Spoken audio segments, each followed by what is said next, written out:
Liminar do Tribunal de Justiça Desportiva de Futebol do Rio de Janeiro e do Dr. André Luiz Valente, Procurador-Geral do Tribunal de Justiça Desportiva de Futebol do Rio de Janeiro. E agora eu tenho a honra de chamar à tribuna o próximo palestrante dessa primeira parte, o Dr. Martinho Neves Miranda.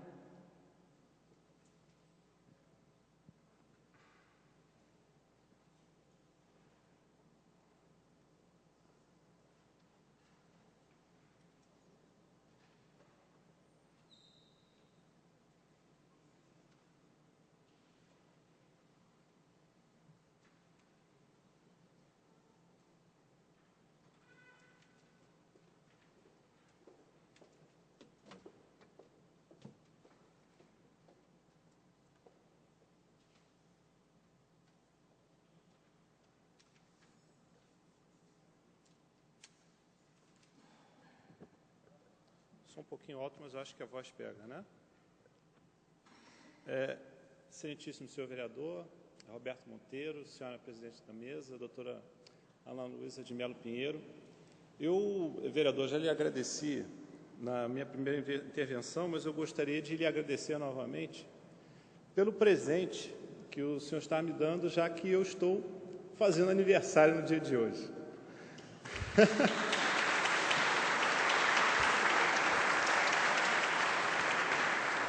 E esse dia para mim vai ser inesquecível, porque eu vou estar comemorando com mais 150 amigos, né? E tenho certeza que estarei fazendo aqui mais 150 amigos. Um dia ainda vou chegar a 1 milhão de amigos, como diz o nosso rei Roberto Carlos, que eu acho que isso aqui é o mais importante na nossa vida. E porque sei que existe uma coisa que nos une, que é o amor pelo direito esportivo, mas principalmente o amor pelo esporte.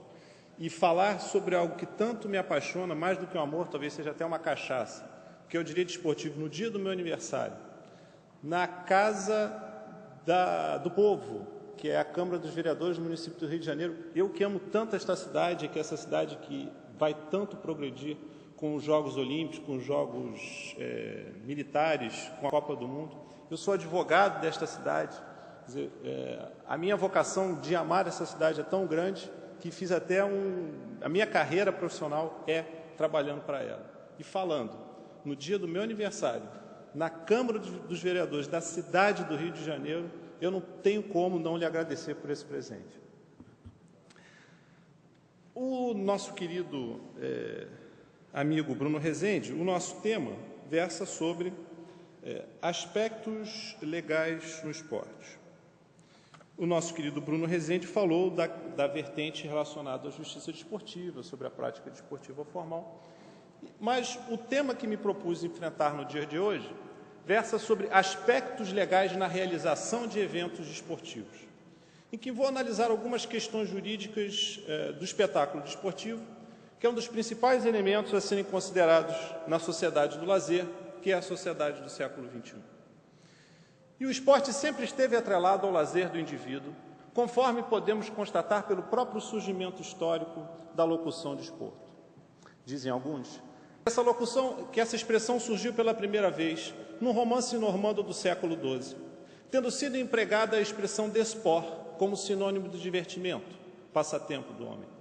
Outros, entretanto, consideram que essa expressão surgiu mesmo alguns séculos depois, derivada da expressão estar de porto, que era utilizada por alguns marinheiros para simbolizar o período de divertimento no porto com jogos e brincadeiras, após retornarem da estafante jornada no mar Mediterrâneo, e para tanto diziam estar de porto, derivando daí a expressão desporto. Mas o desporto traz no seu DNA a marca indelével de ser uma atividade de lazer não apenas para aqueles que o praticam, mas também para aqueles que se interessem meramente em assisti-la. Com o interesse do público, surge um novo elemento do espetáculo desportivo, da atividade desportiva, de caráter genuinamente econômico e jurídico, que vem a ser o espetáculo desportivo. E assim, fazendo uma metáfora com a figura da Gênese, eu diria que para que o espetáculo desportivo surja, para que esse novo ser venha a lume, faz-se necessária a presença de 3 elementos fundamentais. O organizador, que seria o seu criador, o atleta, que seria o seu corpo, e o torcedor, que seria a alma de todo e qualquer espetáculo desportivo. Então, vamos fazer aqui um voo panorâmico sobre essas três figuras que fazem do espetáculo desportivo um dos mais importantes espetáculos da Terra, a começar pelo organizador. E o organizador se constitui precisamente na figura mais importante do espetáculo do ponto de vista jurídico, já que é ele quem trava relações jurídicas com o maior número de pessoas. Celebra contratos com torcedores, com jogadores, com fornecedores, relaciona-se com a arbitragem, com o policiamento, dentre outros que fazem parte do acontecer desportivo. E a nossa primeira missão aqui será definir quem vem a ser o organizador de uma competição, no que constitui tarefa de extrema importância, já que será ele, o organizador, quem irá responder por tudo aquilo que vier a acontecer num evento desportivo. E permanece viva e ainda atual a definição de 1951 dada pelo jurista francês René Savatier, que dedicou um capítulo do seu Tratado de Responsabilidade Civil, primeiro no mundo a se dedicar ao tema, exatamente para disciplinar as questões jurídicas no espetáculo desportivo. Ali, Savatier conceitua o organizador como aquele que, abre aspas, implicitamente toma sob a sua responsabilidade a constituição e a marcha geral de uma ou de várias provas desportivas. E a amplitude desse termo nos permite dizer que poderá ser o organizador de uma competição não apenas uma federação, mas também um poder público, uma associação de moradores, uma igreja, um sindicato, um partido político, ou até mesmo uma pessoa física, sendo que apenas a realidade do caso concreto é que nos permitirá dizer quem é efetivamente o organizador de uma competição. Entretanto, o Estatuto do Torcedor faz uma ressalva expressa em relação às competições profissionais, ao estabelecer a responsabilidade conjunta da federação e do clube responsável pelo mando de campo. E isto facilita a reparação do dano, já que ambos serão solidariamente responsáveis por tudo aquilo que vier a acontecer numa arena desportiva.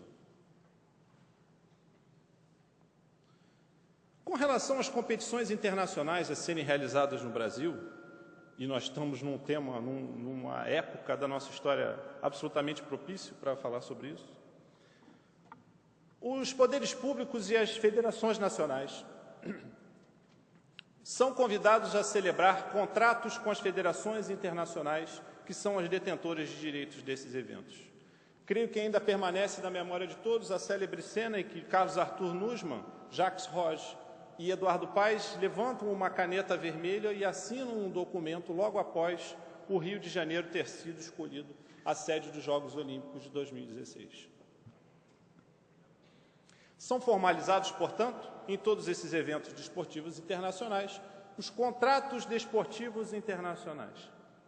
E a primeira pergunta que trago para dividir com os senhores é a seguinte: qual é a lei que irá se aplicar a esse contrato?